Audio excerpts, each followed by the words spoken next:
Numbering করবে 4 এর 1। So 4 এর 1 বলছে limit of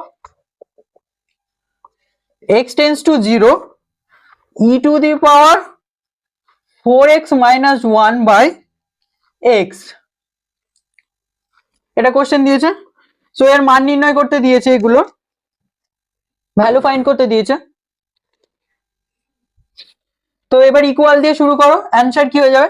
so E to the পাওয়ারের ফর্মুলা অ্যাপ্লাই করতে হবে। So limit of x tends to 0 E two the power 4x minus 1। এবার কি হয়ে যাবে, ফর্মুলার অনুযায়ী ম্যাচ করাতে গেলে কি হয়ে যাবে, নিচেই 4x আনতে হবে।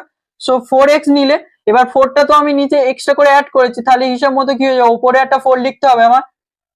আর যদি x টেন্ডস টু 0 হয় তাহলে 4x টেন্ডস টু 0 হবে।